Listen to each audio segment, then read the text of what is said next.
Trim uses a mortise cylinder, a through bolts, a really heavy duty piece of hardware.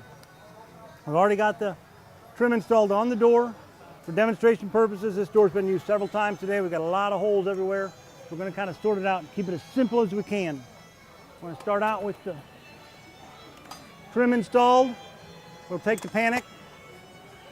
When you look on the back of the panic bar, it's got a cross for the tailpiece to insert. It's got a cross shape at the end of the tailpiece. What I like to do is just take the tailpiece out of the trim, go ahead and insert it into the panic, and then you can just install the square tailpiece, jump it right in the hole. Makes it a whole lot easier than fighting with those crosshairs.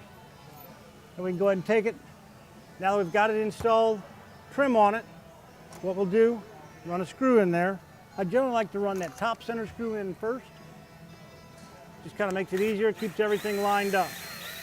Once you get one screw in, I'll just let it hang there a little bit. Now you want to be careful with it. I'm going to go ahead and put the tailpiece on the back. Take the bracket. If you look at the bracket, it's got two large holes on it. Those are the holes that will screw to the door. The two smaller holes is when you put the end cap back on. And like I said, we've used this door for several demonstrations already, so I've got a lot of holes in it. But still, I want to show you the process we use. What we do is take our level. I'm going to set a level on the panic bar itself. Bring it up level.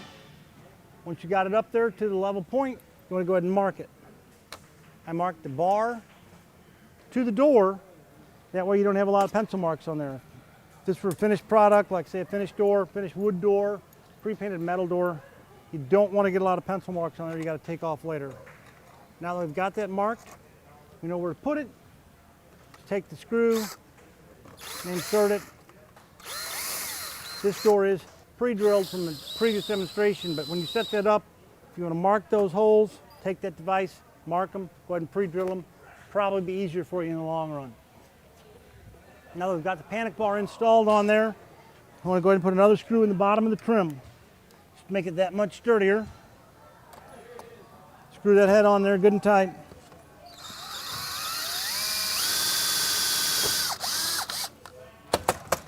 All right, now we're going to need to install the strike.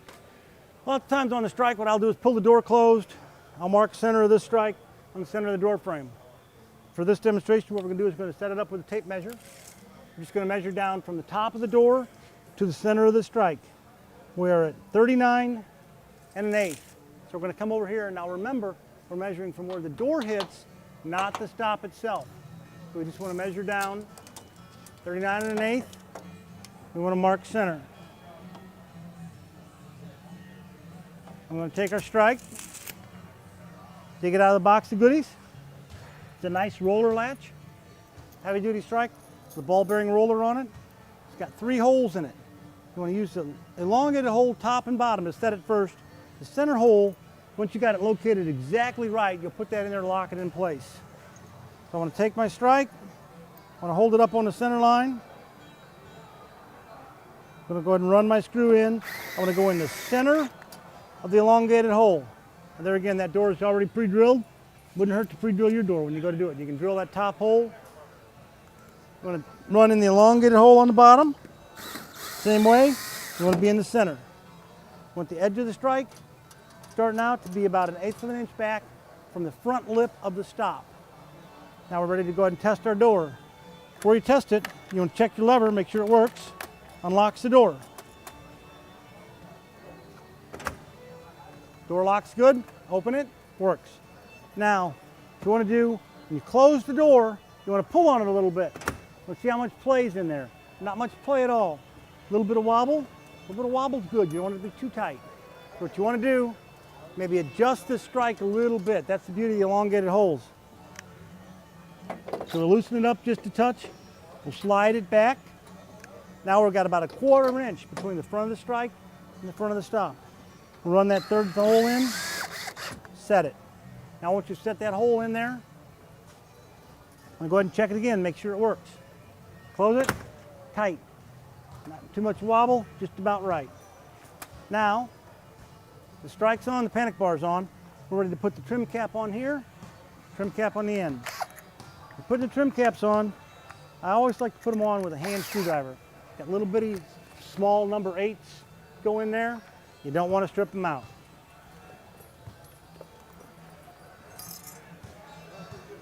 Take the head trim. It's always easier just to push the bar in, get that thing out of your way.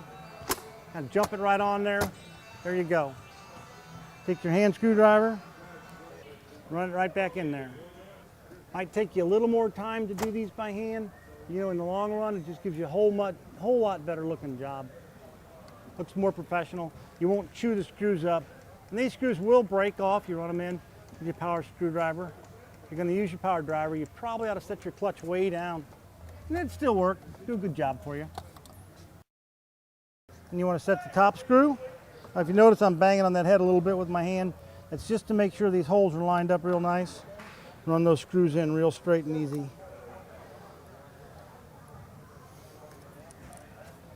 This one's a little more difficult because you can't quite see it, but if you got that top one lined up right, and that bottom one ought to work real good too. Now we're ready to go ahead and put the end cap on the back. Got a couple screw holes in it. Swing the door out all the way. Like I said, when we put that on, the small holes in the back to attach your cap. Set your cap on there, push it on nice and tight. There again, you can look right in there, you can see those holes, see how they line up. Doesn't line up quite right for you, just like that. Just bang it around a little bit, push it in place. It's always easier to have the holes lined up before you put the cap on and try to use the screws to line the cap up for you. That's the fastest way there is to break a screw or strip it off. Got that in there. You do want to make sure you get all the screws in, all the screws in place. That just looks good. Have everything screwed up tight, nothing missing. Got the end cap on, got that on. Now you want to test it one more time. You want to make sure you didn't bind this up. Make sure this is good. Lever still retracts it. Safety catch comes in and out. You want to try it one more time. Works good. There you go. Now, one of the beauties of the 2000R, it comes with a filler plate. So when you are retroing, like we put this over a standard 2 1/8 inch hole, 2 3/4 back set, covers everything. You want to fill the edge plate. Take the edge plate filler out of the box, it screws right in. Now, one thing that I'll do with these, sometimes that plate will go in a little deep. You want to hold it in there, you can kind of see how it is. If it's in too deep, you want to take a piece of cardboard or something, just shim it out a little bit. Line it up. Screw it in there.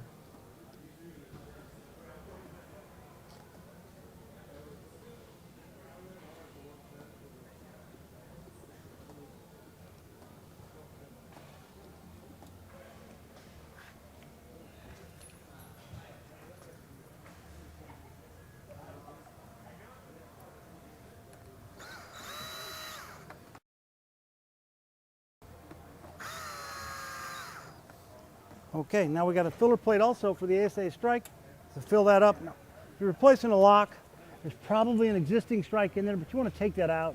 You don't want the lip strike in there. It's just something for somebody to catch on, and especially when they give you a nice plate to fill it, make it look good. Screw this plate in there, paint over it, no one will ever know it's there. Gives you a nice finished job.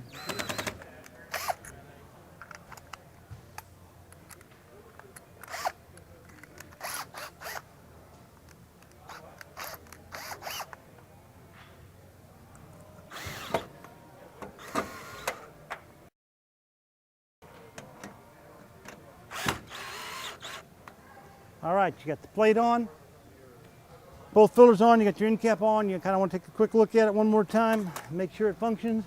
I'm going to go ahead and push it closed. Does it still latch good? Opens, works real good. And that's pretty much it.